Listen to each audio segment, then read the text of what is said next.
right. So for those who don't know me, my name is Kelly. My name is Jonna. And Jonna, tell them who we are. And we are Mamas Beyond the Matrix. Yes, Mamas Beyond the Matrix. And let us tell you why we are now coming on to YouTube and doing some lives, because we have families and we have successfully relocated from the United States here to Medellín, Colombia. There are a lot of different families that have done the same thing, but there also are a lot of families that are looking to move and relocate here and need more information, because we get questions all the time, right? All the time. Yes. So I'm a single parent actually, and I moved here with my two sons.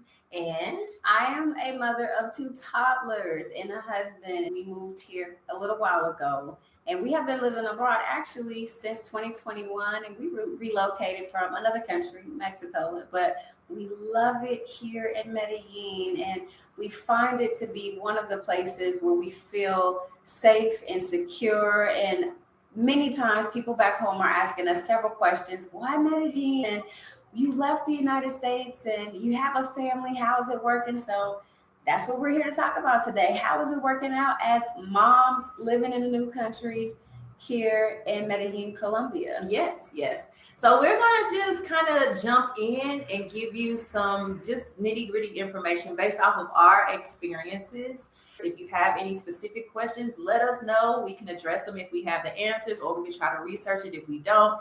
But feel free to join us. We will be here every Friday. That is our goal. You know, when you have a family, sometimes you have to be a little bit flexible, but our goal is to be here every Friday doing a live. Unless there's another day that works better for our viewers, then we may have to switch that. But right now, we're going to be every Friday around this time doing our lives, talking about relocating to Medellin as a family. Okay? So let's go ahead and get into it, right? Yes. All right. So why are families choosing to move here over the United States? Why are people from the United States, or even Canada, and we have people from Europe, different parts of Europe as well, but majority are from the United States and Canada. So why are families choosing to move to Medellin, Colombia? Well, I want to start by my first time in Colombia and what that experience was like, because that is ultimately how we ended up here in Medellin.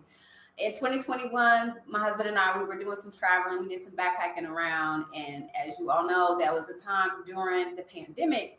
And there were a lot of places that were not open, but Colombia was open. So we came here a couple of times. And one of the things, Kelly, and I'm pretty sure you can agree with this, I lived in the coastal area of the United States. So born and raised in California, then I moved down south in between Texas and Louisiana. So we know the weather there can get quite hot. So one of the most beautiful things that I love about being here in Medellin is, tell me about the weather. Okay, so I am a person who has always loved the spring. I love the temperatures before it gets too hot, but it's not too cold. It's that perfect weather. And that is what Medellin is. It is perfect all year around. The only thing that changes is that we have a dry season and a wet season. But typically it's going to rain usually once a day. Even if it's like the drier season, it may rain for just a little bit once a day. It is a tropical area. So that is going to happen versus the wet season where it's going to have more downpours. But they still don't last all day. They may last maybe 30 minutes to an hour once a day, but still, it's not that big of a deal. And it usually happens around the same time. So you can kind of plan your day around when it will rain. And just be prepared to be inside. During that time, it'll rain for a little bit, then you come back out and continue to enjoy the weather. So during the day, it's nice, sunny, even temperature. It can get a little warm because the sun can beam a little hard on you, but it's not bad though. It's not scorching hot. You're walking around sweating all day. But as the sun goes down, the nights are really cool. And crisp. The mornings are pretty cool and crisp as well. So it's the perfect weather for me. And I can tell you that before leaving the United States, we didn't really know where we wanted to go. We just knew it was going to be probably Central America, South America, not quite sure. And I actually came on what they call a scouting trip 1 year ago, really from about today. A little bit less than a year, or a little bit over a year, I'm sorry. And I Medellin was not on my list. It was not. Someone had recommended it to me and kind of referred me to someone who was doing the relocation tour. So I was like, you know what? Let me go check it out. I had been to Cartagena, but I was like, no, that's not for me. You know, it was a little too warm, like, you know, and that was more of a party vibe. And I knew I was coming here with my children. So that wasn't the vibe I was on. But when I came here, at first, I'm like, okay, this is not what I expected. I did come with my guards up because, you know, everybody's like, it's dangerous. Colombia's dangerous. So that was kind of in my mind. And I had my guards up for the first maybe couple days. But once I walked around and saw exactly like what it was really like and got a feel for the city, I was like, this is not bad at all. I didn't feel like I was in danger. I have been in the United States in different neighborhoods and places where I felt more in danger than here. So I was like, yeah, no, that's not quite it. That, you know, like I hear what people saying and things do happen here. Don't get us wrong. However, you have to be cautious like you are anywhere else. Even if you were in the United States, there are certain things you do and you do not do. You know where to go and where you do not go. That is going to be universal. So if you have a little level of street smarts, you'll be okay. I mean, when you leave the United States, you don't leave your street smarts in the United States. You take it with you wherever you go. And I think if you just have a little sense of situational awareness and just being aware of your surroundings, don't travel to a place and be oblivious and be naive to where you're going and where you're traveling to, and just be aware. I think that is probably one of the top number one safety tips to just take with you wherever you go. Being mindful of being, especially in public places when there's a lot of people around. Those are the places where you really want to have a heightened sense of awareness and make sure that all your valuables, if you have valuables, because you shouldn't be outside in public with a lot of valuables, but if you have any valuables like your cell phone and your wallet and credit cards and all of that, make sure that it's tucked away. Outside of that, though, the safety here, I agree with you, Kelly. Like, I feel there's a sense of peace here. There's a sense of, man, let me tell you, when we were first visiting here, I noticed that I was coming across a lot of men, a lot of Black men that were traveling here, or just men in general, American men, because it wasn't just Black American men. And I was trying to figure out, like, what is it about this city? And a lot of people would say probably the women, probably the food, because there's beautiful women here and the food is really delicious as well. But I felt like there was something more. So I did a little digging and I just started asking questions. And one of the common denominator that resonated, that I kept hearing people, not just men, but women also, but Americans would say, I feel like I can just be. I feel like I can just be. I'm not clutching my purse when I'm crossing the street. I'm not, especially men, I'm not worried about the older lady trying to cross the street and go on the other side because she sees that I'm walking on the same side of the street as her and she feels like it's a threat. I feel like I can literally come here and I can be myself.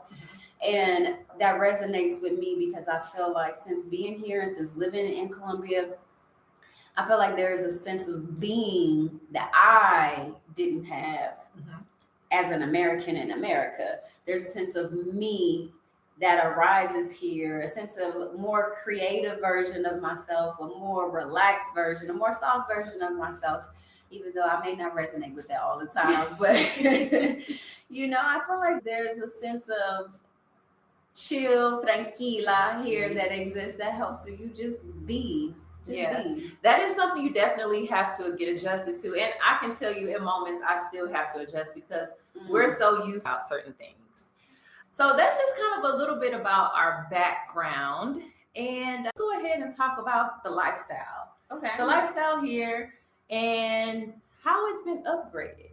I can tell you mine has been upgraded. You already know. Okay. So in the United States, I was working full time, doing my business stuff, washing, cooking, cleaning, dropping kids off. Like I was doing everything. But when I came here, it was affordable for me to get a nanny.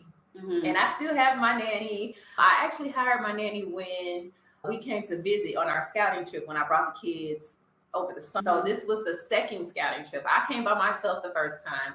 And then the kids came over the summer when they got out of school, so I could see how they felt about being here. And then once I knew that they were comfortable and okay, that's when we made the decision to officially pack up our house. Within 1 month, pack up the house and come right back. So we left at the beginning of August and we were back by the beginning of September. Like everything was shut down, gone, done. And we had an apartment here, was ready to start life. But let's slow down for a second before you talk about your lifestyle, because I remember you were saying, and people probably want to hear, how did Medellín even become a decision for you? Okay, let me back up. Remember I talked about the scouting trip or the location tour. So when I came on that scouting trip and saw how it was, I felt the energy of the city, really. Yes, like just being outside, the sunshine, the people. I was like, I like it. I'm feeling this. And after, I want to say after day number 3, that's when I started getting into like really enjoying and diving in and being like, okay, how do I really feel being here? And the trip was 7 days. Okay. So by that sixth day, I had the decision. I had made the decision like, okay, this is going to be the place. This is where we're going to come because I felt good about everything. During that scouting trip, I was able to look at different neighborhoods. I was able to get prices, kind of get an idea of what prices were for rental properties, what type of rental property I would want. So from that trip, I realized like I didn't want to be in a new building, these new high-rise buildings, because the apartments are small a lot of times, unless you're paying like a lot of money to get a spacious one. But yeah, the apartments are small. So I knew I needed to get into an older building that was kind of rehab because I needed the space. Right. So those are things I was just able to see. We went to the grocery store so I could see, okay, how do I shop here? They have the same stuff or similar, not as much unhealthy things, but there are some, but it's not as much. Like, in the States, there are like 3 aisles of frozen food, like frozen freezer section. Here, you may see 1, if that. And it's not really the same. It's just kind of more of for the butters, the cheeses, like. Because everything's more fresh. It's fresh. It's new. Right. Yes. So it's a difference. So I was like, okay, so I could gauge what life would look like with grocery shopping and just daily life on a little bit. So then, that's what kind of made me make the decision. I wanted the kids to be at peace. I wanted them to be themselves. This is a country that really does value children. It's not the valuing of the children. You should value them, but as far as how they're treated and, the difference between the behavior of our children in the U.S. versus the children here, it is different. So yeah, that was really what made me make the decision. I was looking for, like I said, a place that was warm because I did not want to be cold. I do weather. I wanted the cost of living to be reasonable. I wanted to feel comfortable, like I can blend into the community. And being here, no one would know that we're not from here unless we open our mouths, right? So that's the only way they know. Even I get in cars and Ubers and DDs all the time, and the drivers are talking to me and starting to speak Spanish, and I'm like, no, entiendo. Because I am still learning Spanish. But that was what made me kind of make my decision. Now, you didn't talk about what made you make your decision, though. Let's hear about that before we move into the lifestyle. So, good question. So, when we came to visit during that backpacking time, my husband and I were doing, it was just us. We didn't have any children at the time. And we came to Colombia twice because, again, the borders were open. It was during the pandemic, and we loved it. I mean, and a lot of people don't know this, but during the pandemic, like, it was a shutdown here. Like, you had to use your ID card in order to go to the grocery store. Okay. And depending on how your number ended, if it ended in an odd number or an even number would determine if that was your day to go shopping. So with the passport, it worked the same way. So we would use both because we're like, okay, which one end with the odd number, which one end with it, so we could go whatever day we wanted to go. That's what we did. But it was shut down. Like, you couldn't leave your house from Thursday to Monday, wherever you were. Unless you were an essential worker, you could not leave. And I think the reason is because this city is so big. I would liken it maybe similar to a New York in terms of the population, but it's so big. During the time they were addressing people who were getting ill with COVID, they didn't have the capacity for normal accidents, normal people going to the hospital, plus COVID patients. So in order to regulate that, there was a strict shutdown. I preference that to say, even with that, we enjoyed this city so much. The love, the hospitality, the family orientedness here, the greenery. I love nature, and I love being around nature. And the greenery here is such a plush city of just being around greenery. The birds, the caterpillars, everything is just so colorful here. And the food, okay, the food is good. It's hit or miss. You gotta know where to go. The seasoning doesn't always hit. Right. If you're used to seasoning and down south food, it might be an adjustment, but you can find some really good food. It's flavorful. It may not be spice level, but it is flavorful. And that's what we really enjoyed about being here. And so our plan was like, if we don't go back to the United States, where's the place that we want to go to? And Colombia was number one on the list. But during that trip of backpacking, we ended up getting pregnant with our firstborn, and we were making a decision to trek and come back here and start our family here. And there was a very short time frame where they did close their borders, and it was a time that we needed to make the decision. So instead of coming here to Colombia because they closed their borders, we ended up going to Mexico. We lived there for 3 years before coming to our first love, which was here in Colombia.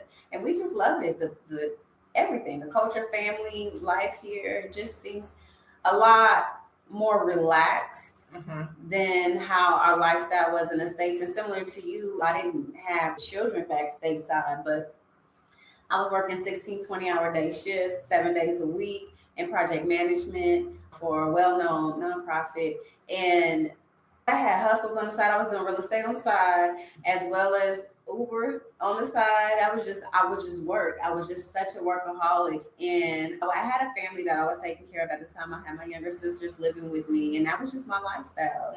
And to be able to find a place where your money goes further, you can stretch. The cost of living here is... Well, we're going to get into that after we talk about lifestyle. So, okay.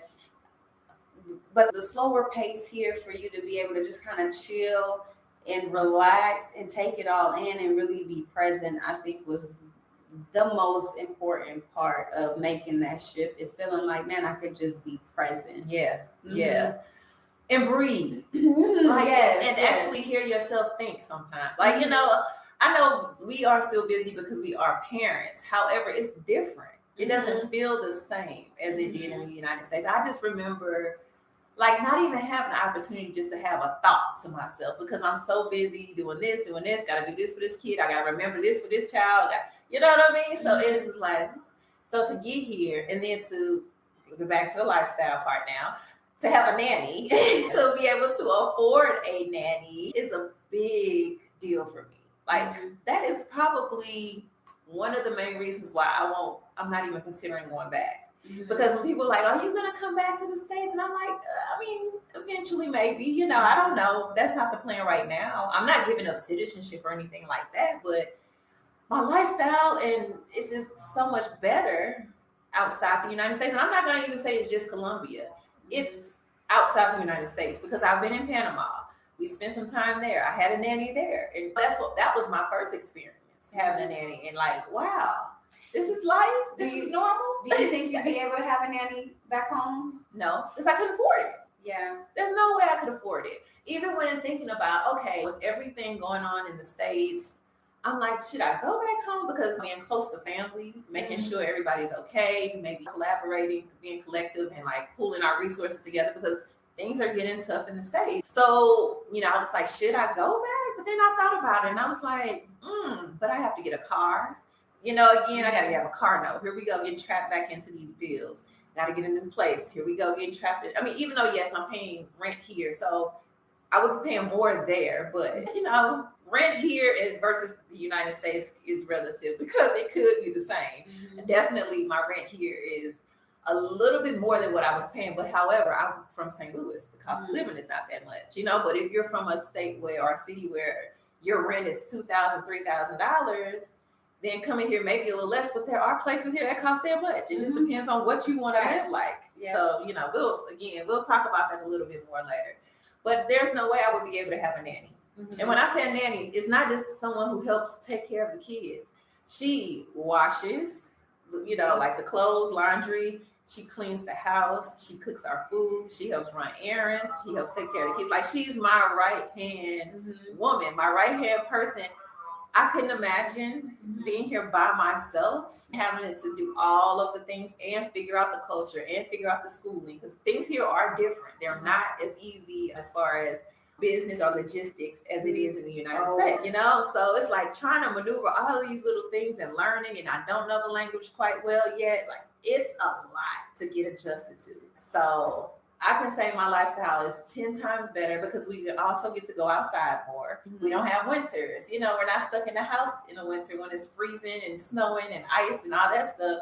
So we are outside all the time. You know, we can go to the park anytime. So the kids really enjoy that part. And they have been way more active here outside than they were in the States. Yeah, because the kids don't play outside like they used to anymore. Not back home. Like, to just go outside and play. And just be outside half the day or all day. In the summer times, I remember just being outside. You know, like, we didn't care how hot it was. We didn't care if we didn't eat. We make run in, get some water, and then we out again. So it's just a different time. But here they have a big family culture. So talk about how big, like, all these different things for families, because I know you guys do a lot of different activities. Man, so, okay. When we decided to move here, so there was some time that passed. In a big city, we came from a small beach town, and this is a big adaptation. This is a transition, and I wondered how to transition with the girls because it's city. And it did not take long at all for us to transition. It was a very smooth transition. We were able to get them enrolled into a Montessori daycare, which I absolutely love, and it's one of the top reasons why we ended up staying in Medellín. I don't know, not to say that it doesn't exist, but this level of care and compassion from this facility that cared for our children was just something that resonated with me, and it was a big piece of the puzzle for me because I'm not the type of person who wants to be away from my children. And then when I am away from my children, I want to be able to trust that they are in good hands. And I never worried about them being at this institution, whereas I do know some places back home, and it could be here too. It could be anywhere and everywhere that you go where you get that sense of, I'm just here for this paycheck. I'm just here. And, you know, I don't want obligatory people to be working around my children. I want there to be a passion, a love, and a heart for children if you're working around my children. And if I ever sense that it feels more like an obligation, I'm probably going to step back because I don't want my children to be in an environment where they feel like they're an obligation and not cherished, not cherished as little individuals. And so one of the things that I quickly learned being here when we first moved here is no matter where we go, and I'm sure you can attest to this, when we lived in Mexico, we had to plan. We were very strategic. We had to plan with other parents and go out because there wasn't an abundance where we lived in Mexico. It wasn't an abundance of things to do with children. Here, I don't care what day it is, where we go. If we decide to go out with our children, we don't have to plan. We will just run into things for them to do because it's such a family oriented place. Going to the malls, going to even the little shopping centers, going to the parks. I mean, obviously the parks are designed for children, but I mean, even if we were going to a restaurant, they'll come and they'll say, oh, they'll bring them crayons and papers. And I know that happens too back home. But I'm not asking for them to do it either. They'll just come and like, oh, you have children, and they'll come do it. And that's another sense of cherish for the children. They don't talk to us, just the parents, when we go sit down at restaurants. They're engaging our children as well and treating them like little individuals. And I don't know if that's as common like in the States. It happens, but I don't know if it's as common. And whenever you go out, one of the things that I love to see is families here, the local Colombian families here are out with their entire families. You see them in groups of 7, 8, from the newborn baby to the elder of the family, the grandfather, the great-grandfather, or the grandmother, the great-grandmother. And there's always someone within the family who's locked arms with the elderly, helping them walk. If it's not, they have a helper that's there with them, helping the older family around. But they're a close-knit group of a culture here. You know, they really value family here. And that was something that I love to see, because I want my children to see that. I want them to see the value of valuing the elders in the community, but also feeling valued themselves, not just you're to be seen and not heard, but like engaging children and treating them like little individuals. Yes, definitely. And that was another selling point for me too, because I mean, that's not just Medellín, but being outside of the United States, I wanted my boys to be themselves and be able to be themselves. And I might have said this a little bit earlier, but that was really important to me. Like, I didn't want them to have to suppress their personalities just based off of how they look so that they can survive, basically. Because that's really what it is. We have to teach our children to act a certain way so that they can be safe and make it home at night. And I didn't want that for them. I wanted them to be exactly who they were created to be. And yes, they can be a little bit rambunctious. As they should. As they should. You know? Yes, sometimes I'm like, I gotta reel you back in, but they are who they are, you know. So that's one thing I value. How did they enjoy you? So you talked about your first trip coming here and scouting, and then the second time you came with the children. How did they enjoy that experience? They enjoyed it, but that trip was, we were here 2 months. Okay. So that was more of a kind of vacation / living, because we did way more activities, because of course I'm trying to sell them on the right. Like, look what we have to do, look what's available, you know. So they enjoyed it. Of course, you just give them a swimming pool and they can stay in the pool all day, feed them, and they're okay. But being able, when we found the parks, now this was after we kind of got back here, but finding a park that we all like, that they really can play in, because parks can be hit or miss here, not what we're used to in the United States. True. Once we started really identifying and doing things that they felt familiar, like the bounce houses or bounce places and the parks and just the movies, you know, like they could see that it was very similar. Another language, yes, but we could still do the same things that we were doing, plus more back home. Here than we could back home. So they were okay with coming on and moving, and like, all right, let's go, you know, a new adventure.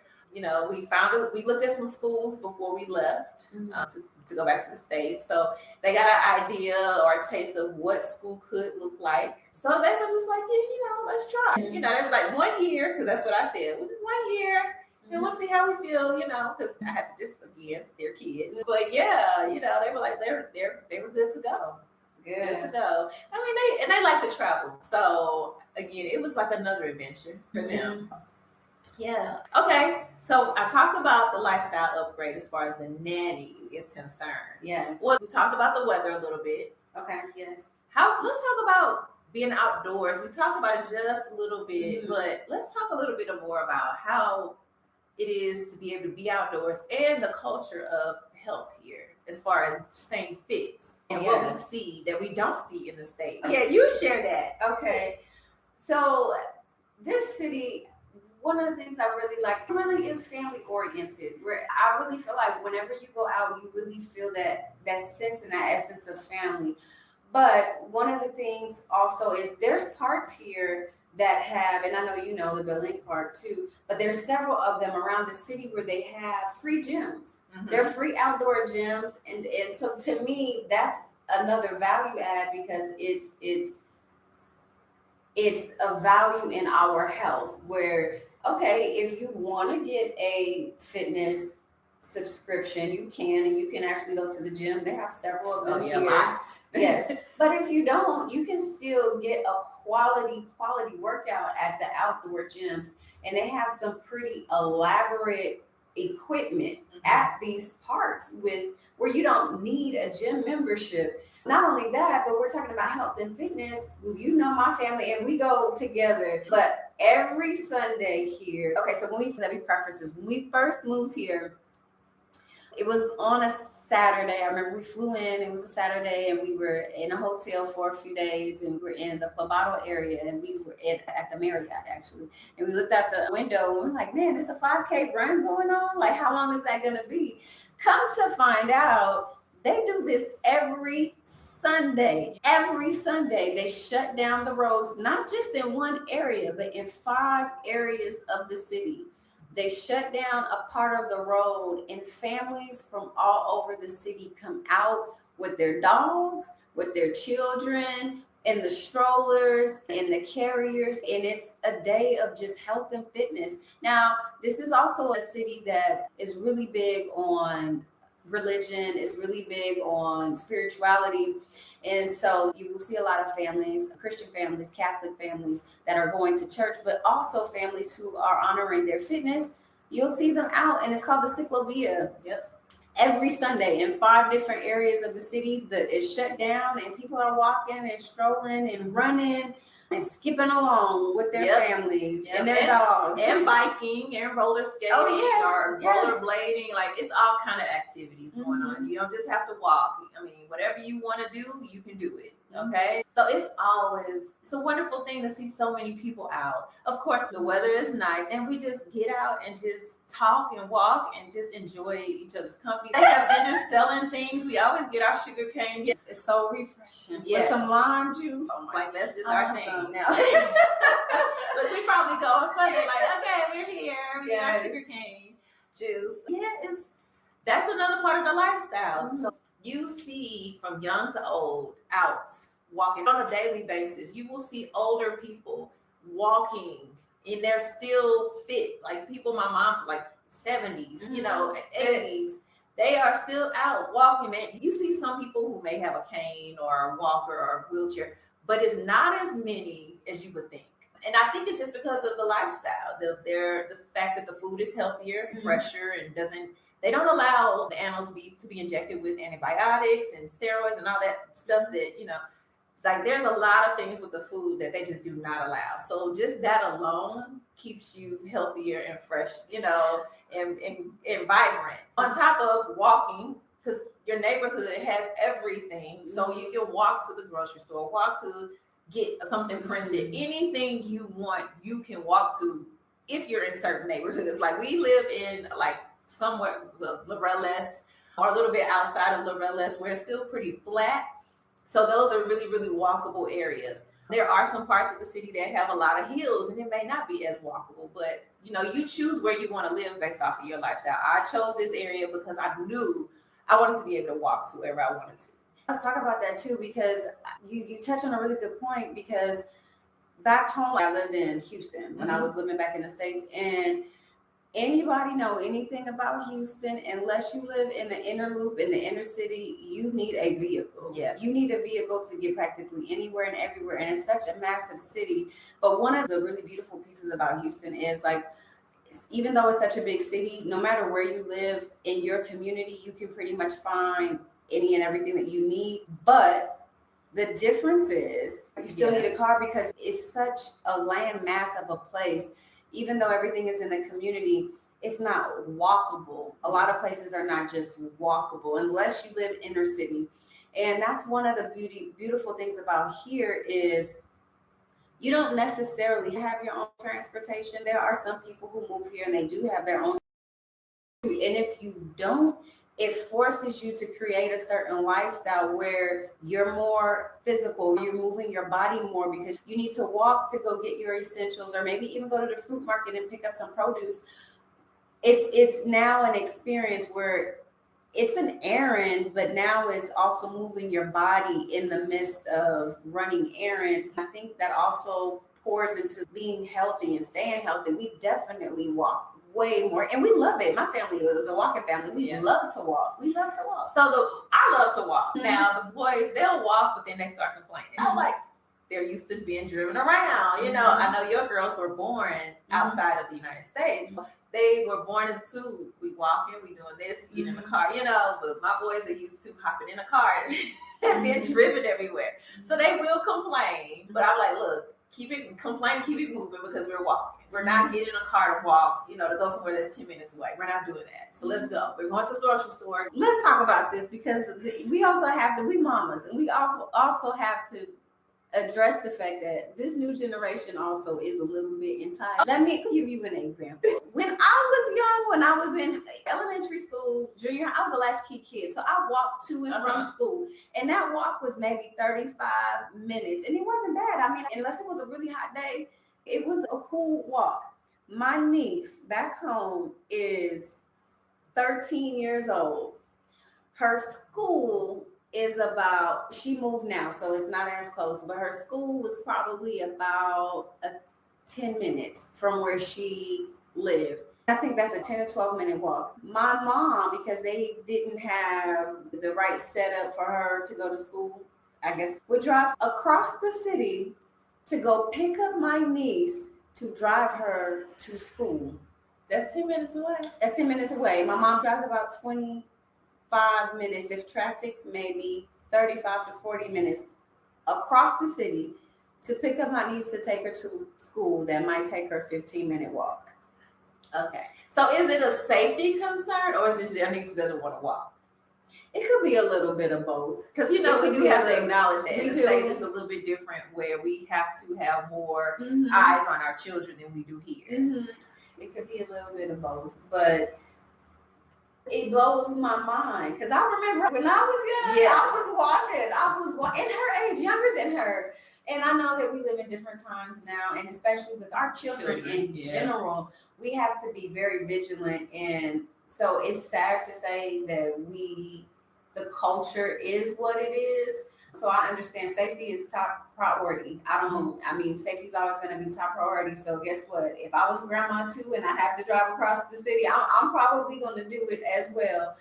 But getting back to being here in Medellín and having everything just walkable and getting our children even acclimated to being more physical. Yeah. And of course, we use cars as well. Yeah. But if it's a beautiful day outside and it's not raining, we walking. If it's within 25, 30 minutes, we are walking. And we love it. Pushing our strollers and everything. And it also is a good way to learn the neighborhood, learn the community. Because I know when you're in a car, it's so many little businesses lined up. You can't always see, well, what is this? What is that? But when you're walking, you're able to say, oh, that's the print place. Or, oh, that's where I can get keys made. Because this is also a culture of entrepreneurship. Everybody has, not everybody, but a lot of people have just their own businesses where they do their own thing. That's normal. We're not used to that in the United States. Yes, we are used to entrepreneurship, but not to this level where we have a lot of smaller mom and pop businesses still in existence and they haven't been taken over by the big box stores. The level of commerce that is happening just below our feet on the street a lot of times with the vendors and the small business. And my husband had brought that to my attention. He was like, man, are you paying attention to what's going on? We're just walking down the street. And he was like, look, there's a mechanic shop right there. Not only is a mechanic shop, then there's the moto shop, like that's on the corner. You got a barber shop right here, just on this one little side block street. You got the corner fruit market, you got a cafe, and it's wherever you walk and go here. And to your point, if you're in a car, you don't see as much, but walking slows you down. It makes you more present to see. But not only that, I think it makes us more communal too, because now that you know that there's a print shop like 2 minutes down from where you live, you go there, they know your face, they know you. I feel like when I go places to the grocery store, I did this in the States too. So this mentality is not separate from who I was back in the United States, but my bankers, my grocery store people, maybe where I would get my car washed, I knew their names. I made it a point to, if I want to frequent these places, you're going to know my name and I'm going to know your name, because this is how community is built. And I think even more so here because we walk a lot of places. So the corner markets, and you just start to develop, and they know that we're foreigners a lot of times, but you start to still develop a relationship, even if it's just a wave, and they see you wave and they wave back at you, they know you're a part of the community. And back home, sometimes this is my space. A lot of people don't even know their neighbors, their next door neighbors, and you don't even know their name and have been living next to them for 1, 2, 3, 4, 5 years and do not even know your neighbor's name. I can say in the States, I wasn't that had to know your name or you had to know my face, but here I definitely was intentional about making sure that people in my community, the local businesses, knew who we were. Like the security guards that patrol the streets, Oh, yes. they know my son. They know because they're going to wave, they're going to say hi off the balcony, they're going to, you know, so they know exactly who we are. And when I'm out and about walking, I'm going to always speak to the security guards so they know we're here, we're supposed to be here, and you can watch out for us. And I like that. Our neighbors, we may not know their name, but we always speak. They know we're supposed to be here. Like to your point, the restaurants at the corner, the grocery stores, they know who we are. They not know our names, but they know we are here in the community. And that's one thing that I do love that kind of make me kind of hesitate about moving out of my current apartment, because I'm like, we've kind of established ourselves in the community. They know us. Now we got to do this all over again, you know, and it's okay. You know, you got to do what you got to do. But I do really love that aspect of, you know, people know us. They know we're supposed to be here. They're used to seeing us at the grocery store. They know, like, when I say everybody know the boys, everybody know the boys because they loud. Yeah. It was the same with our girls. So we recently moved from our first place to our second place here. And that was one thing I was a little disheartened about, because we had a routine when we walked our girls to school, and it was the same people every day. We passed this little restaurant and the workers, hey, they waving at the girls are waving. We passed the little corner, we passed the little shops, and people are waving. There's a print shop right on the same street as the school. And the lady, her name's Miss Andy, and she would always, hello, girls. And they're like, hello, good morning. It was a routine. And I mean, we still have the same routine in our new place, but it's something you get used to. Yeah. And back home, when you're driving everywhere and like you're in that, gotta get here. Okay, we got the kids up, we got them in the car, we're getting them to school. And the mindset is just, that's part of being present, slowing down, saying good morning, saying hello. You definitely have to be more intentional and think about it when you are transitioning from the States. Because we're not used to always, depending on where you're from in the States, speaking to everyone and having a conversation and really stopping what you're doing when you're trying to get somewhere and have a conversation with someone, because that's the part of the culture, you know? Yes. Or you're walking down the street and there's some older men at the store and they see the boys, they want to buy them some juice or something. Just strangers, we don't know them, they just want to do it. So just taking your time to stop to let that happen. You really have to, like you said earlier, slow down and just go with the flow and understand that this is life now. It's different and we have to adjust to the culture. And it's a good adjustment. It's not bad, but we do have to adjust from what we're used to, right?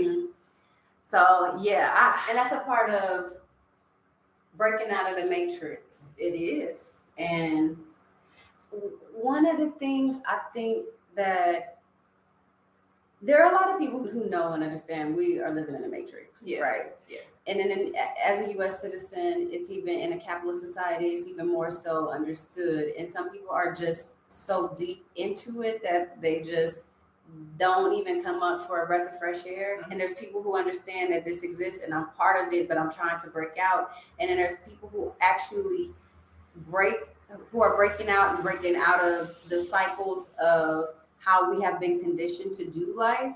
And then there's other people who break out in other ways, like us, who just leave.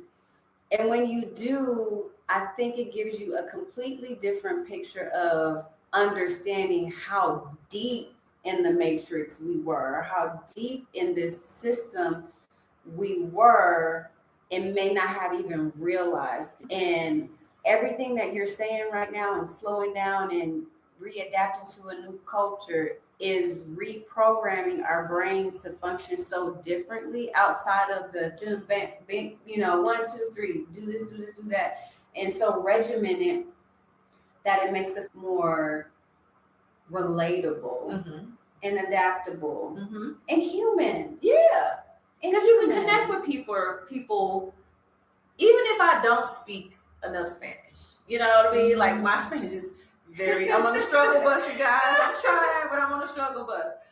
But even still, I know that whomever is speaking to me in Spanish, that they are genuinely wanting to speak to me. You know what I mean? Mm-hmm. Like, it's not like I'm just trying to get something out of you. That happens too, but Yeah. but most of the time when somebody's really trying to have a conversation or say something to you, it's a genuine tip, a genuine something, a compliment, whatever it may be, right?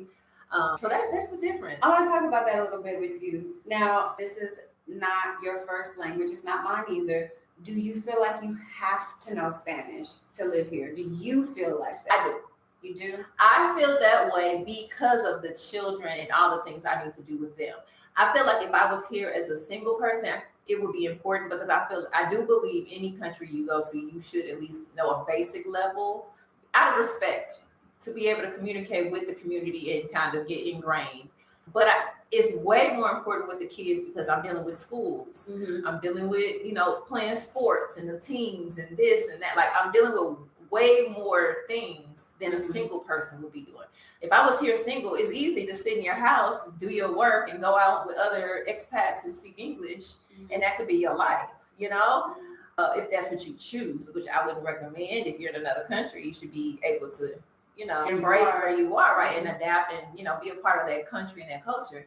But yeah, I feel like it's mandatory. I've gotten by this long not speaking as much as I would like, but I am definitely at the point to where it's like, okay, you got to get it together. Like, this is ridiculous. You need to be able to talk because I'm interacting with the same people all the time, but I can't speak to them because I don't know the language well enough. But I'm seeing people almost on a daily basis at football practices or, whatever. Even my nanny, she does not speak English. You manage how to communicate. I managed it, yes. You can manage with Google Translate and this and that, but it's so much better when you can speak the language. It makes things easier. It makes things a lot easier, and you can relate a lot better to the land that you're living in. I just think that in a place like here, it's important, to your point, it is really important to learn the language of the land wherever you are. And I mean, we see it a lot of times, even back home in the United States, there's people who live there for years and years and don't know how to speak English. I really believe people do know how to speak English. They're not comfortable. And I feel like us, generally speaking, as Americans, don't make it easy for foreigners to want to speak to us. Yeah, I can see that. Not all the time, and I feel like depending on, because you can get that same vibe here in Colombia. I don't feel like it's as frequent, as often. I feel like people, if you try, they are willing to stretch and go as far as you are trying to go in Spanish. I think that they are working, they'll work with you. Yeah, definitely. I know that there is definitely people who have that attitude of, and this is right.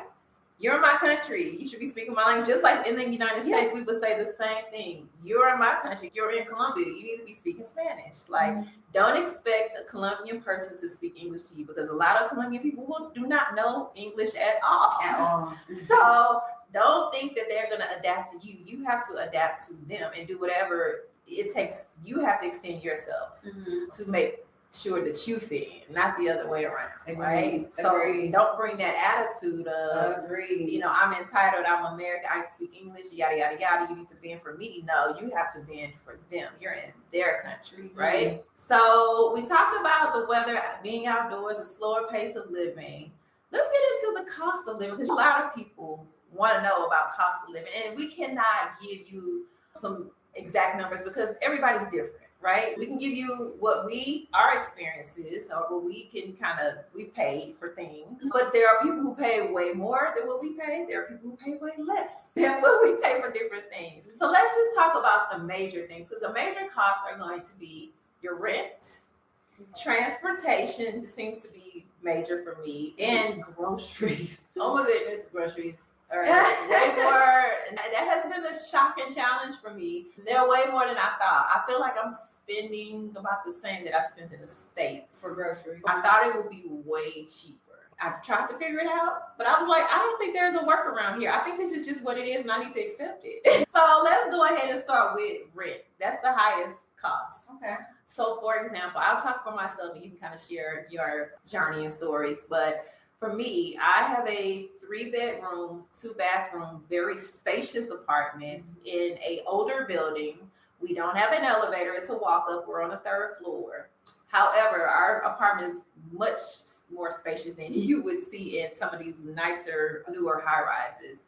I pay at this point a little bit over $1,200, maybe going on $1,300 because the dollar is dropping. It's something you guys got to consider. When you move abroad, the value of the dollar is dropping. So my rent has increased because of that. When I initially moved in, it was about $1,100. Now it's kind of creeping up towards $1,300.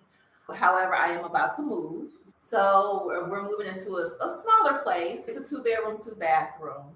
And this one is actually through Airbnb. Now, the apartment I'm in now is a direct lease. I got a lease with the owner, so that's the price. And it was furnished, but this apartment was furnished.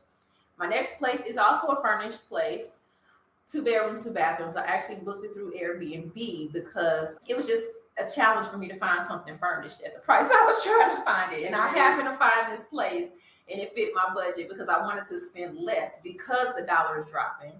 I'm like, there's no reason, or that doesn't make sense for me to be in another country and I'm paying way more than I would be paying if I was in my own hometown for rent. I came here to save money and to have, some things to be cheaper. So we had to make that adjustment. So my next place, on average, because I booked it for 6 months. So basically, on average, it comes out, let's just say $860. But that includes a furnished apartment, 2 bedrooms, 2 bathrooms. I don't need to buy anything for the kitchen. It includes my utilities, my internet. So that's all in versus where I am now, paying between $1,200 and $1,300.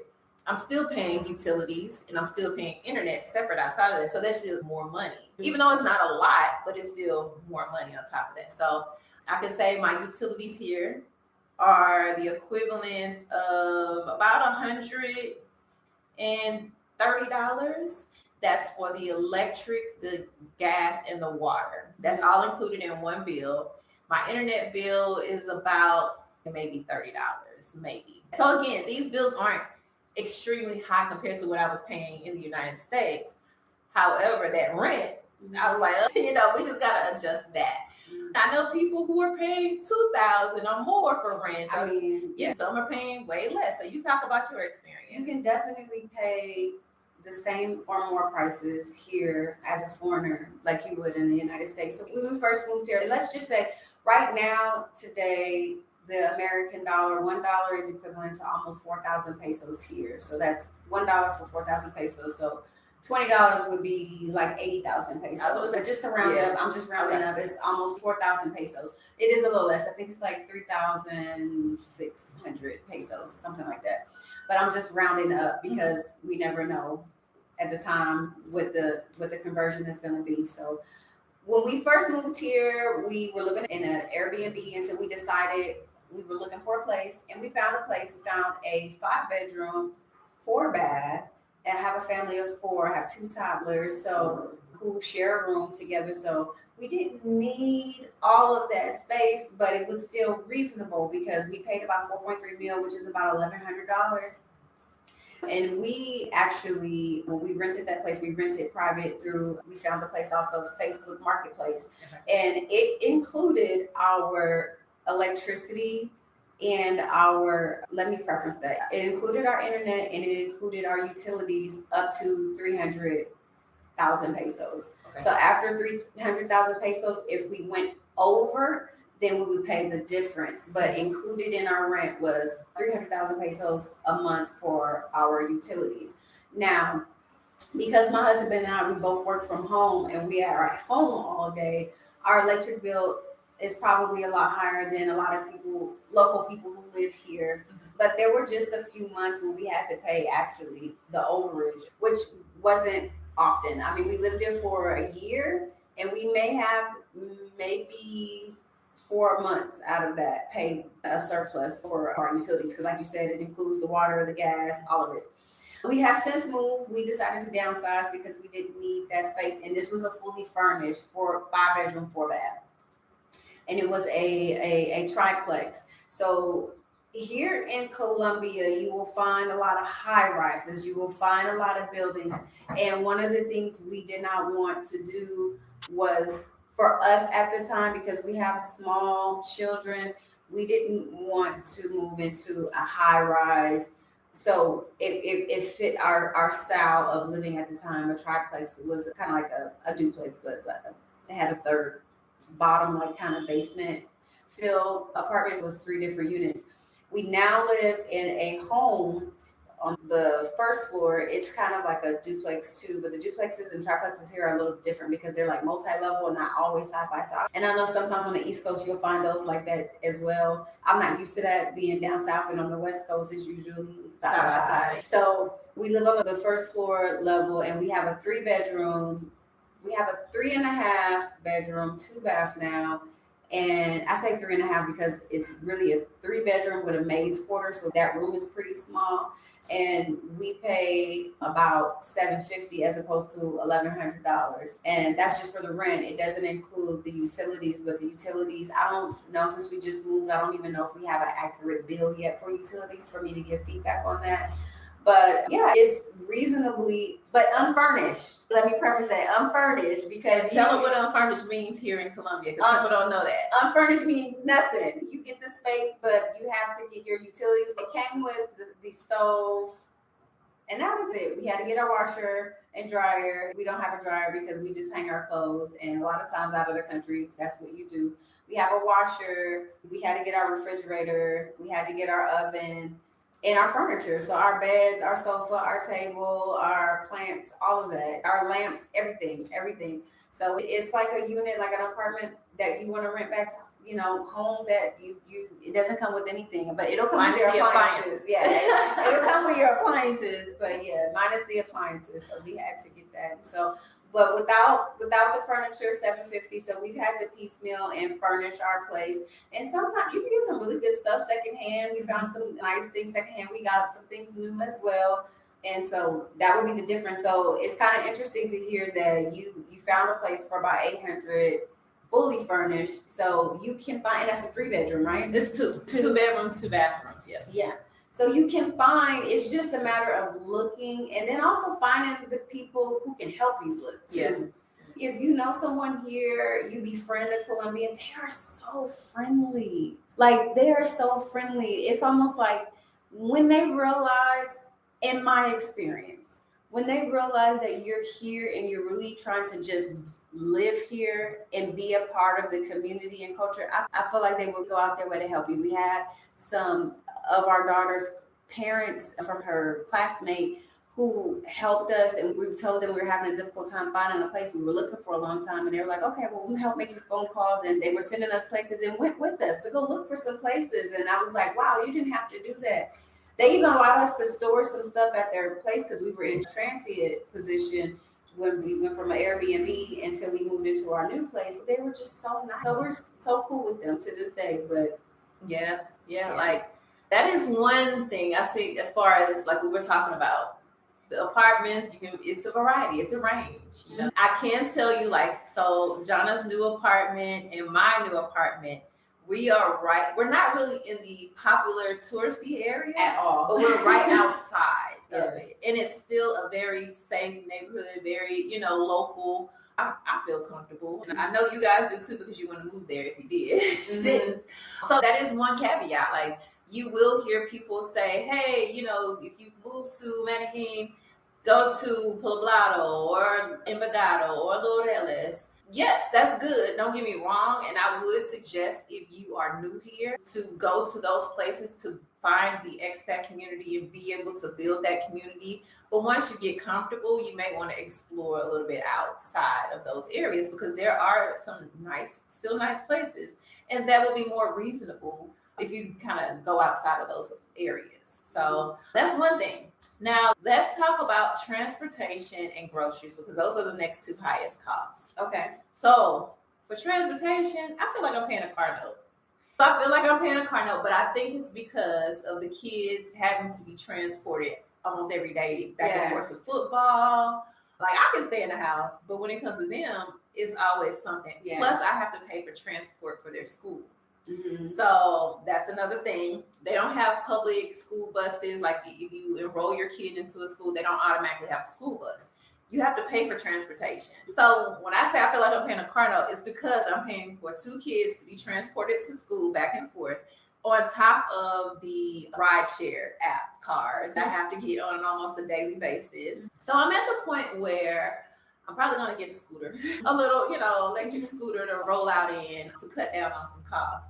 But I spend probably around $400, which I say a car note, but that's a cheap car note, but I mean, still, it's a car note. $400, or you can spend more if you go out more. I'm not a person that goes out at night at parties and does this and that, so I know people will spend more if they are running errands, going hanging out on a regular basis and not walking and continually taking cars everywhere they go. I know you can spend more, but yeah, I spend about that much on ride shares. And then the school bus is probably another, when I convert it, so it's 260,000 pesos per child. So probably about a little bit over, it's a little bit over 100, probably like $120 together total for the school bus. Okay. I may not be converting that correctly, but put it all together. Yeah, that's a lot. I didn't know you were paying that much in transportation. Yeah. I think I probably pay 10% of that for transportation. Okay.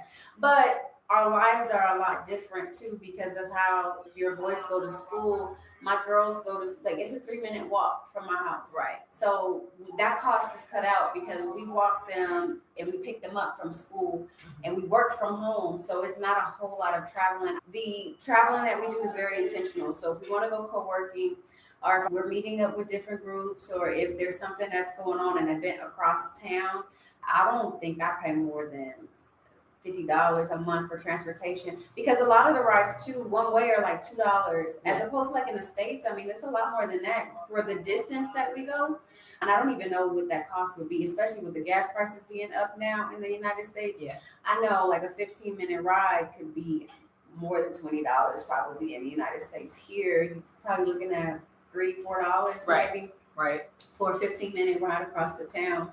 But yeah, no, I don't personally spend a whole lot on transportation because of our lifestyle does not at this moment require us to travel all around the city. And a lot of things that we do need to do, again, as long as the weather is good and it's within 30 minutes walking, we're going to walk there. So even a lot of places like the cafes and places that we would go to co-work, we'll walk there as long as the weather is good. And if I'm not in a rush to be there, I will walk. And there are a few families, I only know of one family, but I know there's probably more, that actually have a car here. They bought a car here and they drive. Now, I don't want to do that. I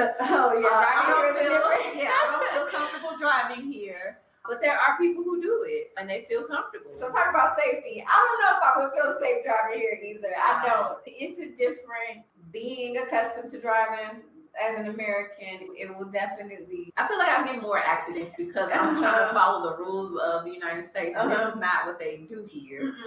And I still get confused even at the traffic lights sometimes when they have those roundabouts and those lights. And I'm like, okay, the light is green. Shouldn't we be going? But the car's still stopping. And I'm like, I don't understand who's supposed to go. No, yeah, who has the right of way? Even at the four crossway, I don't know who has the right of way because I'm used to the person on the right has the right of way.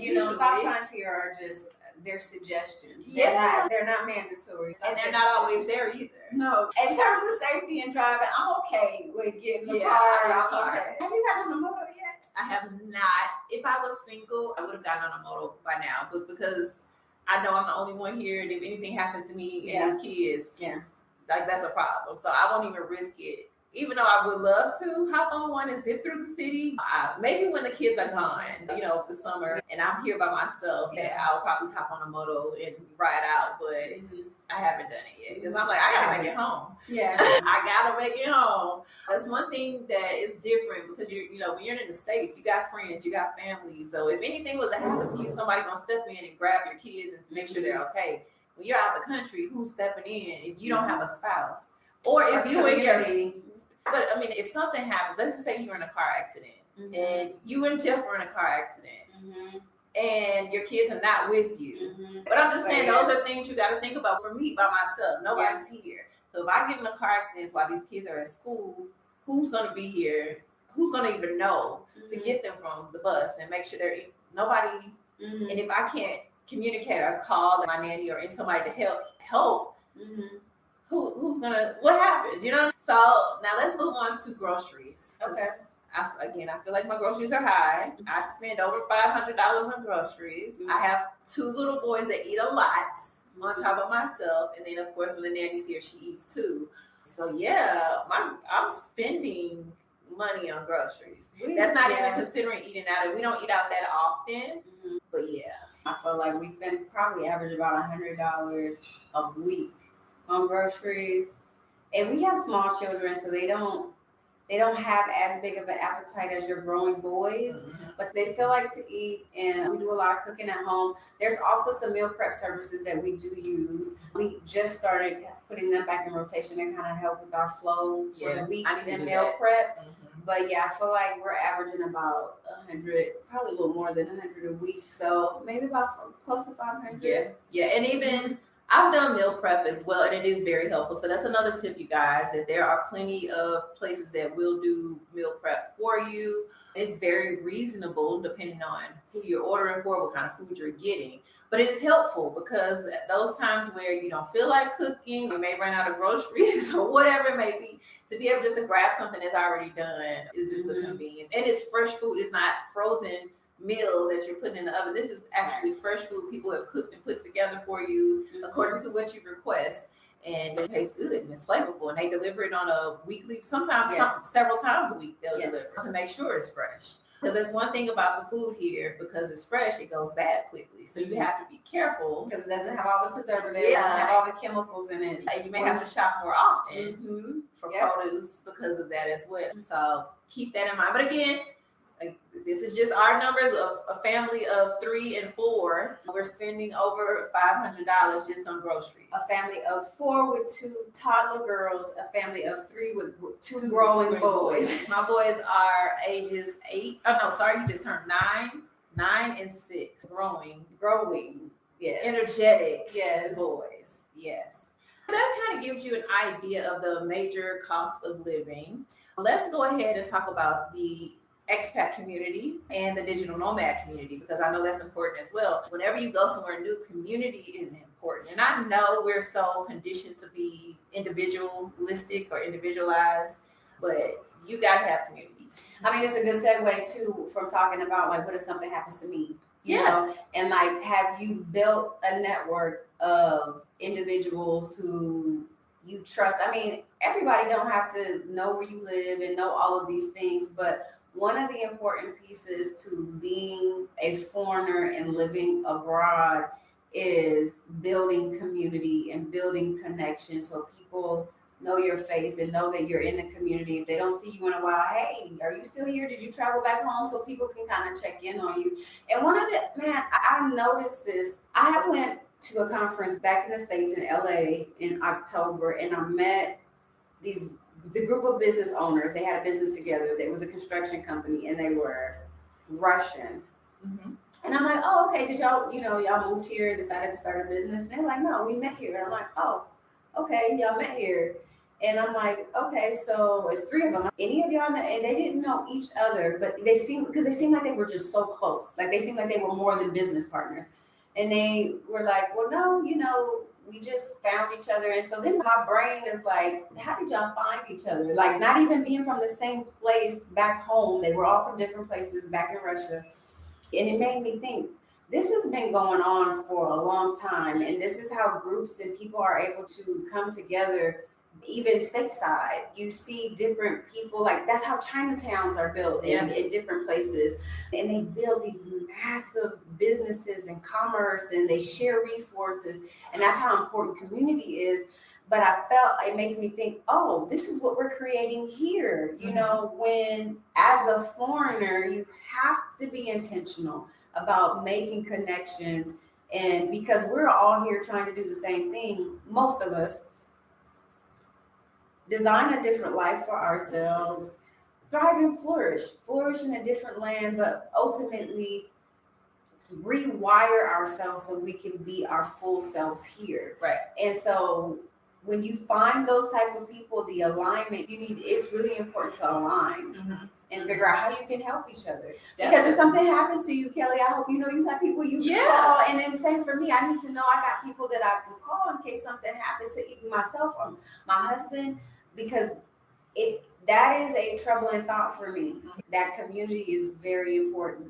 And not only just people to call on here, if something happens to you, people who can contact your people back in the home. States. Yes. Like I've shared, and I know other people shared their contact people, like their moms or parents' information with me. I've shared my, key contact, emergency contacts with them. So like that is important. The importance of having community, people you can trust. You're still getting adjusted to a new place. People who can help you if you need something, like, hey, where can I get my hair done? Where can I find this or find that? What is a good restaurant? Because you don't know. This is such a big city. So many different businesses and places. You just don't know where to go because it's like you can get overwhelmed a little bit. It's a lot. It can be a lot.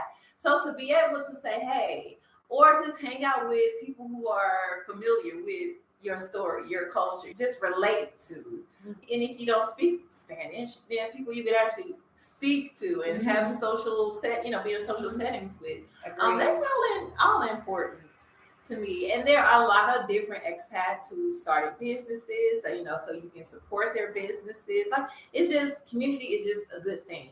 I know we're a part of several different communities. And there's also always events or activities they're posting around Colombia that we would not know about, but somebody knows about it, so they'll post it. So then we're able to take the kids, How would we know if we weren't a part of or connected to a community? And the communities are as simple as just WhatsApp groups. You don't have to be super active and talk to everybody, but you're in the group. You can keep abreast of what's going on. You can participate. And when they do have activities and events, being intentional about participating in those events that you enjoy, because that's how you meet people that will become your friends. Because there's already a likeness in what the activity whatever it is. Yes. Right. So I know back in the States, I didn't care about meeting new friends. I had my friends. I could stay in the house. I'm good. But here, I was like, no, I have to make sure we get out. I have to make sure I meet people. And whoever organically we gravitate to each other, that's who it is. It is what it is. That's how we became friends. So it's like we were introduced by someone mutual that we knew back home in the States, and realized we were both here, and realized we were like 7-10 minute walk from each other. So community is a big thing. Even the language exchanges, Yes. Let's talk about not just expat community. How about how we blend in and kind of try to intertwine with the Colombian community? There are Colombians who want to learn English, and we're trying to learn Spanish. They have a lot of exchanges, language exchanges, or just being able to make Colombian friends, period, by being in all these different communities. You may play sports together. You may do a lot of different things. So it's a big deal. It's a big deal. And I'm sitting here and I'm listening to you speak, Kelly, and I'm thinking to myself, ooh, how isolating it would be to not even try to go out and form community. Because I do believe there are people here who do that too. They just come here and, especially single people. Families too, though. Sometimes you can find yourself in a little box. So my family's here. I don't really need to go outside my house. So we speak English together here at home. But if you don't get out and try to mix and mingle within the community, you can find yourself in a very isolating kind of situation. And then isolation a lot of times can be the precipice to depression. Yeah. So, you just have to be mindful of that. And I think community has always been important to me. But like you, back home is no new friends. Be cool. I have a very small group of people. But moving makes you move different. Yeah. It makes you look at things differently. It makes you see the world differently. It makes you, I feel like sometimes even more approachable. Now you're putting yourself in uncomfortable situations that maybe back home you can go to an event, you and your friend, and you could just be you and your friend at this big event with a lot of people and y'all not talking to nobody. But here it's a little different. You're forcing yourself to speak to people and to build on that community. Yeah, definitely. And I think maybe it'll come back to me and we'll circle back around. Okay. It's okay. We'll come back to it. Okay, so we talked a little bit too about family-friendly culture and values, a little bit at the beginning because we talked about how close-knit the families are here in Colombia and how they value children and how they value older people.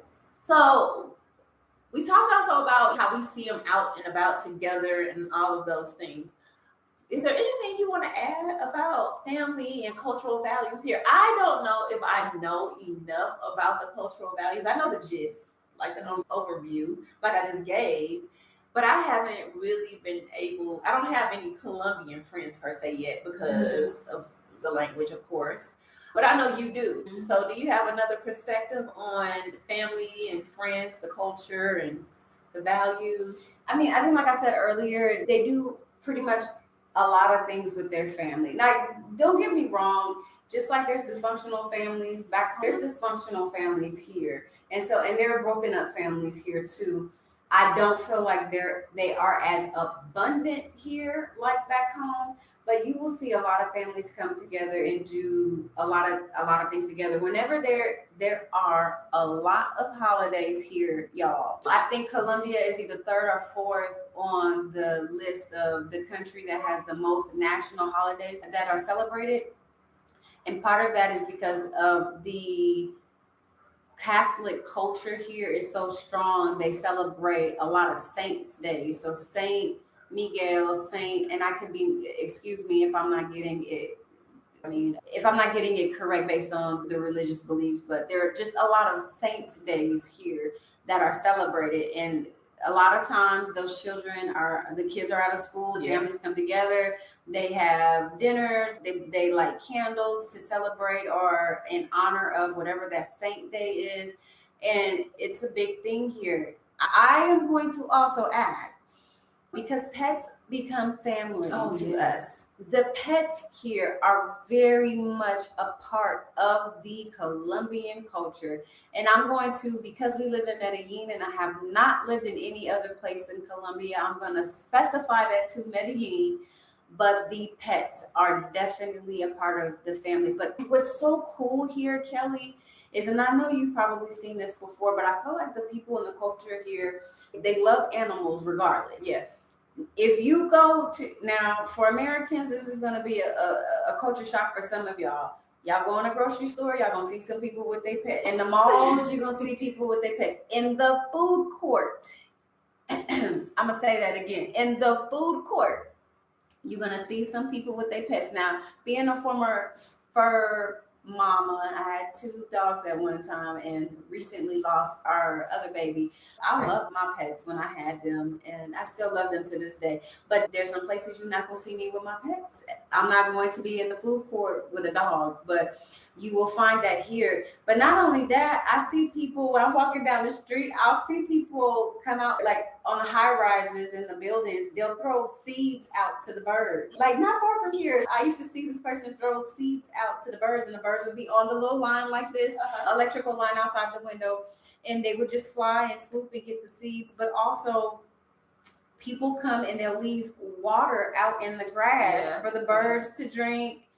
For the dogs that are like the people who are walking their dogs, they may not have any pets themselves, but they will literally just bring bowls of water outside for animals to have water. Yeah, I've seen a man in the park around the corner here where he had just seeds out, just feeding the birds, and the birds just come down. I've never seen anyone throw them out, but I can see it. I can see that happening. Now that was a little bit of a shock to me. So I used to live in Arizona and in Phoenix, Scottsdale area. So that was my first encounter of people having their pets everywhere. So they would have them in the grocery stores because it was so hot. You know, they didn't want to leave them in the car. So I understand that. But I was not used to them being in the grocery store because I was like, why? Why we have pets in the grocery? There's food here. Why we have pets in the grocery? They're just walking. So that was my first experience where I had to get used to that type of thing. So when I moved here, it wasn't that big of a deal. Even though it's a lot of people with dogs here, you know. So if you're not a dog person, let me let you know, you better become one. But they're good dogs though. They're not dogs that's gonna run up and jump on you and bark at you. And these are really well-maintained dogs. Yes. Like they don't even have to be on leashes and they do not bother you. So it's a different type of dog. So keep that in mind. But if you're not a dog person, it's something you would have to get adjusted to because you're going to experience dogs in probably every environment you go in because they're welcome in every environment. So I haven't seen them in the movie theater yet. I haven't seen them, but I wouldn't be surprised if I wouldn't be surprised. I wouldn't be surprised. And I've only been to the movies twice since I've been here, so I haven't had enough experiences to say, but I would not be surprised. I feel like wherever I go, it could be a dog anywhere, and just deal with that. It is what it is. Now that's a part of the culture, right? And so because that's a part of the culture, and we're talking about walking a lot of places, be mindful.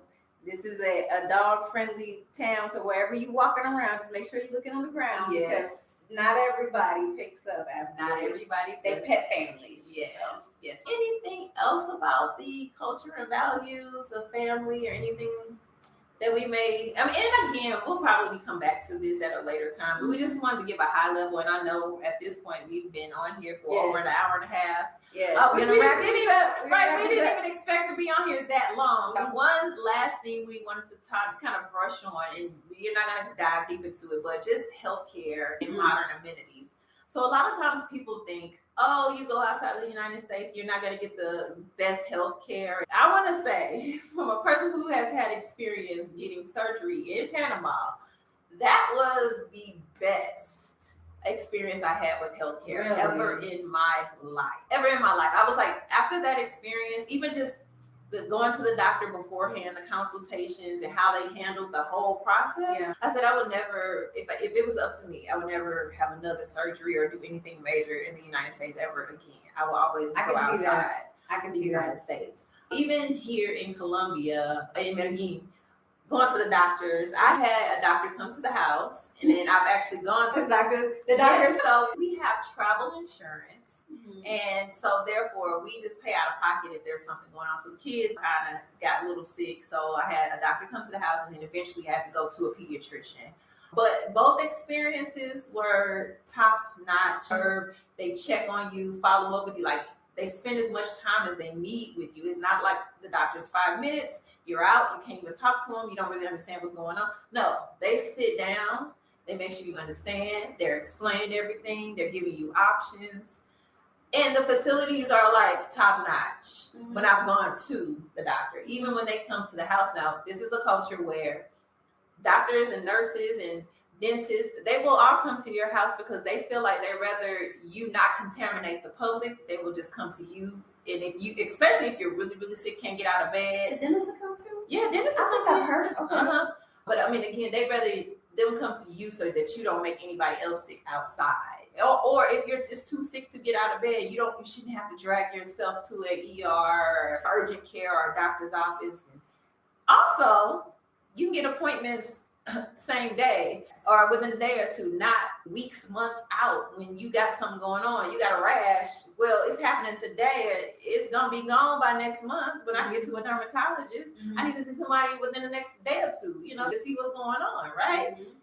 That's a big difference, a big shift. It's a huge shift. And even though I paid for those things out of pocket, they still were not that expensive. So for both of my boys to be seen and basically have a physical in the house, I paid like $100, maybe a little bit over. I was seen as well, so that was 3 people. So I want to say like maybe $120 out of pocket for a doctor and a nurse to come. And my son got a breathing treatment, and we got prescriptions, all of that. And even when I went to the pediatrician's office, she had prescriptions in her office. So she was like, okay, this is what you should give them, and just pulled it out her drawer. I didn't have to go to a pharmacy and spend anything extra. She just gave it to us. I believe it. That's been my experience. And before moving abroad, I think that was one of my concerns also too, because I was pregnant moving abroad. And so I'm very loyal to my medical professionals backstage side. When I tell you they've been with me for over 10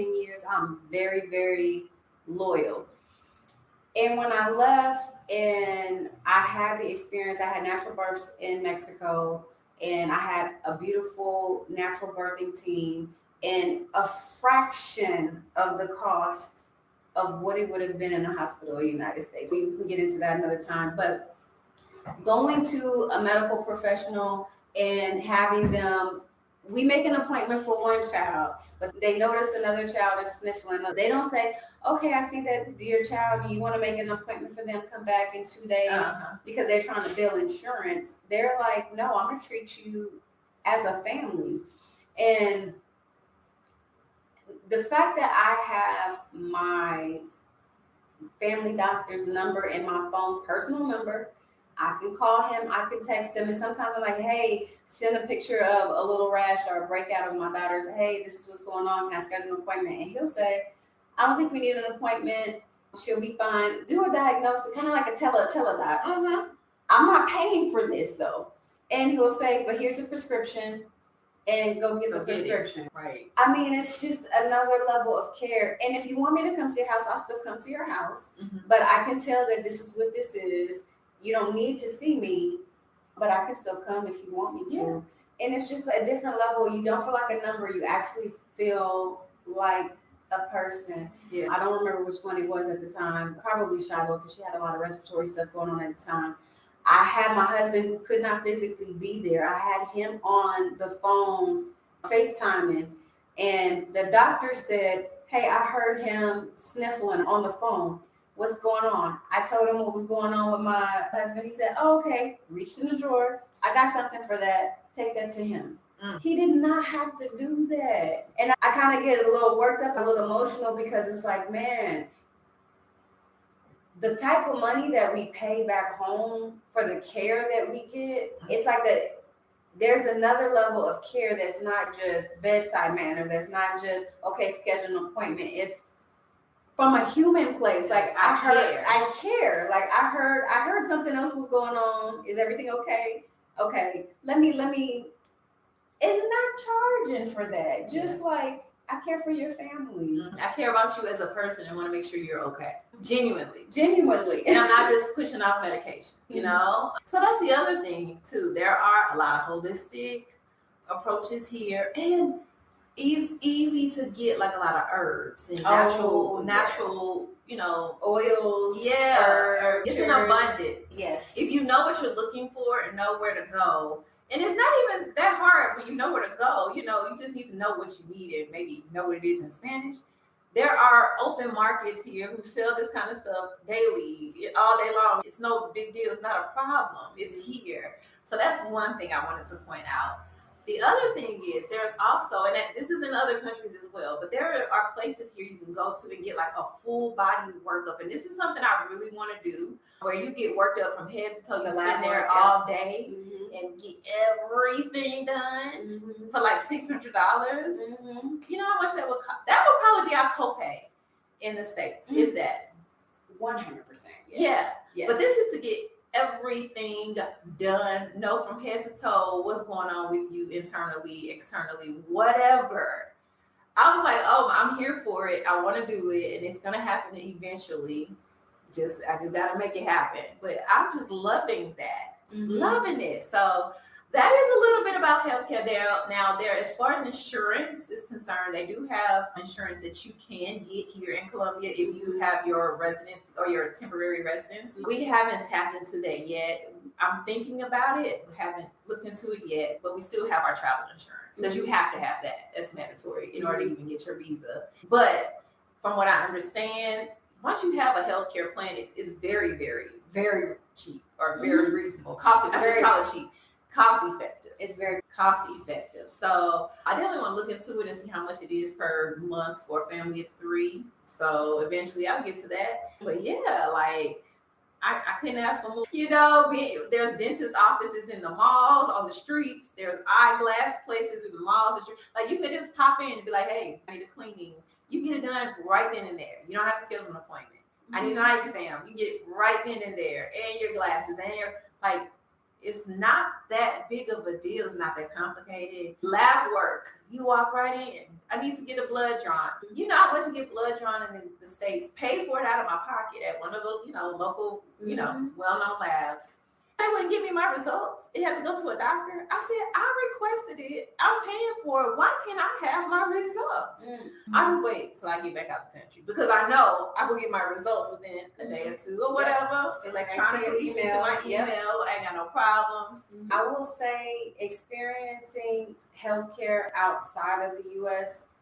has made me become a bigger advocate when I need healthcare while I'm in the U.S. There was a situation where I really had to advocate because I'm like, this doesn't make sense, like the process. And the doctor even looked at me like, oh, okay, you kind of know what you're talking about. Because it's like,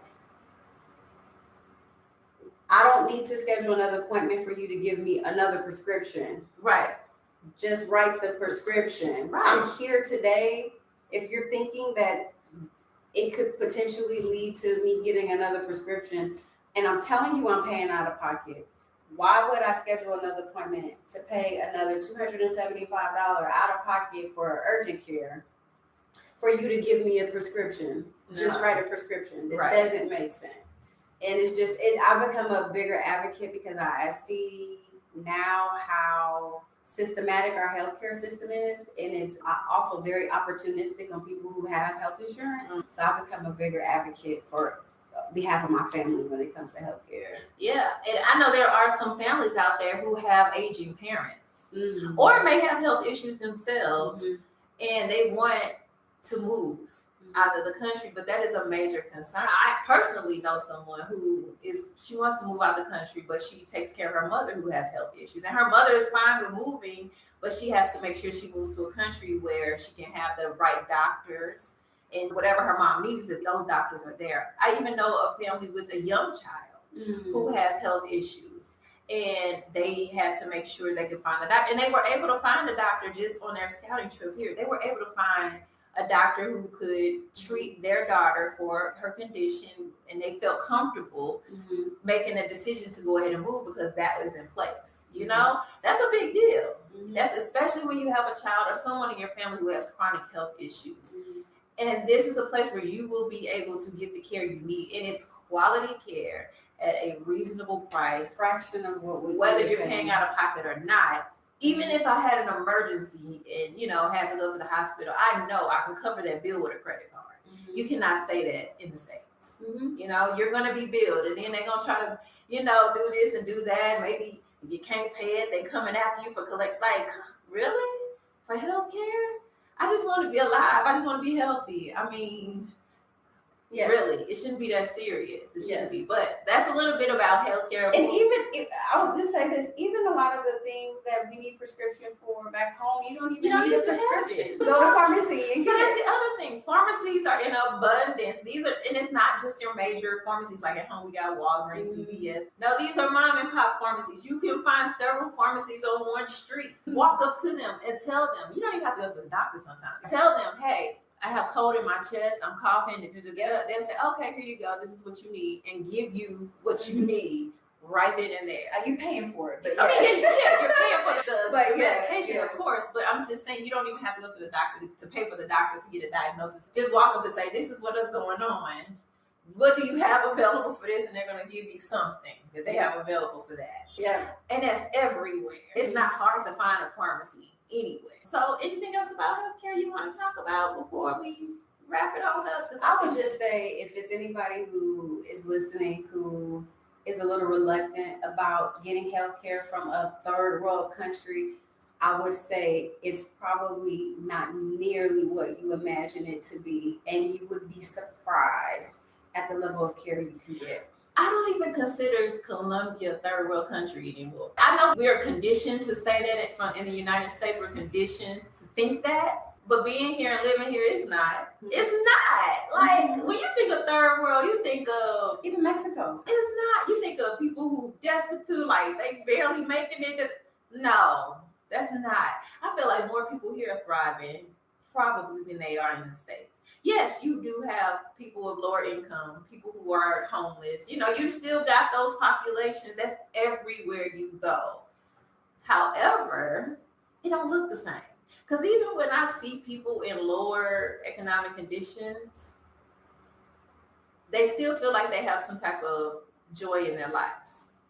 They don't look hopeless. They don't look like, woe is me and nothing ever is going to be okay for me. Because you have that mentality from some people in the United States who are in that position, like, this is my life, ain't nothing I can even think outside this box. This is it. This is what it's always going to be. This is what I'm training the next generation for. And I don't know if it's because of the cultural family aspect where they still are very close-knit and they still enjoy life. They're still gonna go out and dance. They still gonna, go for a drink or whatever and have a good time. They still gonna get together and have dinners. There's still joy in these people's lives. And again, this is not a blanket statement. I don't know everybody, in those positions, but this is just from what I've observed, that versus what I've observed in the United States from the same kind of class category where, you know, they're just sitting around doing absolutely nothing.